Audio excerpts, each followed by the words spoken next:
Hello అండి, ఇవాళ మీకు ఒక వెరైటీ చట్నీ అయితే చూపించబోతున్నాను. అదే పుదీనా చట్నీ అండి. ఈ రెసిపీ అయితే మా అత్తగారిది. అండ్ మా అత్తగారు చేసే చట్నీస్లో ఈ పుదీనా చట్నీ అంటే నాకు చాలా ఇష్టం అండి. అండ్ మన అమ్మలు ఇట్లా ఏమన్నా రోటి పచ్చళ్ళు చేసినప్పుడు చిన్నప్పుడు మనం లొట్టలు వేసుకుంటూ తినేవాళ్ళం కదా. సేమ్ అదే స్టైల్లో మా అత్తగారు కొన్ని పికిల్స్ చేస్తారు, చట్నీలు. అవైతే ఎంత బాగుంటాయో. సో అందులో వన్ ఆఫ్ ద చట్నీ అనేది పుదీనా చట్నీ.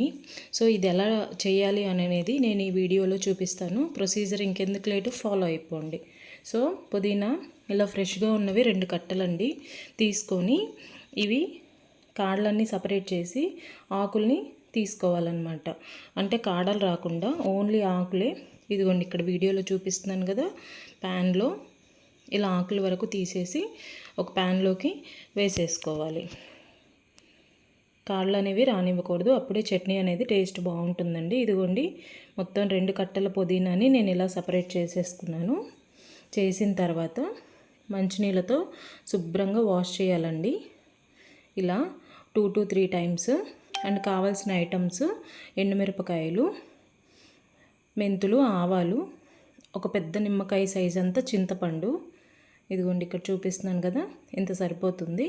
నిమ్మకాయ సైజ్ అంతా చింతపండు, సాయి మినపప్పు 1 స్పూను, పచ్చెనగపప్పు 1 స్పూను, అండ్ కరివేపాకు.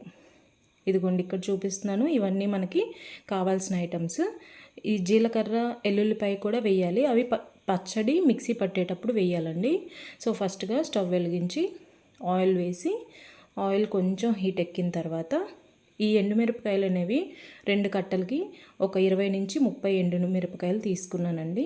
సో ఇలా వేసి ఇవి పూర్తిగా వేగాల్సిన అవసరం లేదు, లైట్గా కొంచెం పైన వేగితే సరిపోతుంది. సో ఇలా వేయించుతున్నారు. అండ్ ఇందాక మీకు చూపించాను కదా, పచ్చెనగపప్పు, సాయి మినపప్పు, మెంతులు, ఆవాలు, ఇవన్నీ 1 by 1 ఇలా వేస్తున్నాను. కరివేపాకు అన్నీ వేసేసి ఇవన్నీ ఇలా వేయించుతున్నారు.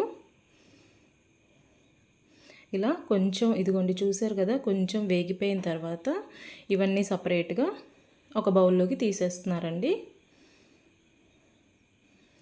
ఇలా అన్నీ బాగా వేగాల్సిన అవసరం లేదు, కొంచెం వేగితే చాలు. ఇదిగోండి అన్నీ బౌల్లోకి తీసేసిన తర్వాత సేమ్ అదే ఆయిల్లో మీరు లీవ్స్ అన్నీ తీసి పెట్టుకున్నారు కదా, ఆకులు, పుదీనా ఆకులు, అవన్నీ బాగా నీట్గా కడిగారు కదా, నీళ్ళన్నీ పోయిన తర్వాత ఇలా ప్యాన్లోకి యాడ్ చేసుకొని అటు ఇటు తిప్పుతూ లో ఫ్లేమ్లో పెట్టి మగ్గించుకోవాలండి. ఇదిగోండి ఇలా కొంచెం సేపు అలా తిప్పేసి మూత పెట్టేసేయండి ఒక 5 minutes వరకు, 5 to 10 minutes. ఇదిగోండి ఒక 10 minutes తర్వాత ఆల్మోస్ట్ మనకి పుదీనా ఆకులన్నీ అనేవి మనకి మగ్గిపోయినాయి. ఇంకొక 5 minutes మగ్గితే సరిపోతుంది. సో ఈ 5 minutes కూడా మూత పెట్టేసి మగ్గించుకోండి. కొంచెం వాటర్ అనేది పోయి కొంచెం దగ్గరకు అయితే సరిపోతుంది. ఇదిగోండి ఇక్కడ మగ్గిపోయినాయి అండి. 5 minutes తర్వాత ఇలా మగ్గిపోయాయి. ఈ పక్కన పెట్టేయండి, చల్లారుతూ ఉంటాయి. సో ఇప్పుడు ఎండుమిరపకాయలు అనేవి ఇందాక వేయించుకున్నాం కదా, అవన్నీ మిక్సీ జార్లోకి తీసేసుకోండి.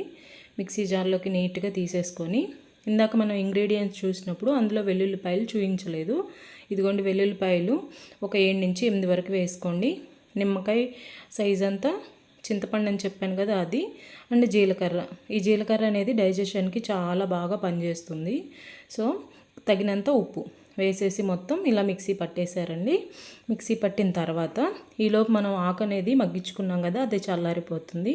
ఆ మగ్గించుకున్న ఆకు అనేది తీసుకొచ్చి ఇందులో యాడ్ చేసి ఇది కూడా ఇప్పుడు మిక్సీ పట్టేసేయండి కొంచెం చల్లారాక. సో ఇదిగోండి మనకు కావాల్సిన యమ్మీ పుదీనా పచ్చడి అయితే రెడీ అయిపోయింది. ఇప్పుడు సాల్ట్ సరిపోయిందో లేదో చూసి అడ్జస్ట్ చేసుకొని ఒక బౌల్లోకి ట్రాన్స్ఫర్ చేసుకోండి. ఇది వేడి అన్నంలో కొంచెం నెయ్యి వేసి తింటే పుదీనా చట్నీ అనేది చాలా బాగుంటుంది. వీడియో మీకు నచ్చింది అనుకుంటున్నానండి. మీరు కూడా ఇంట్లో ట్రై చేయండి కంపల్సరీ. వీడియో మీకు నచ్చితే లైక్, షేర్ అండ్ సబ్స్క్రైబ్ చేయండి.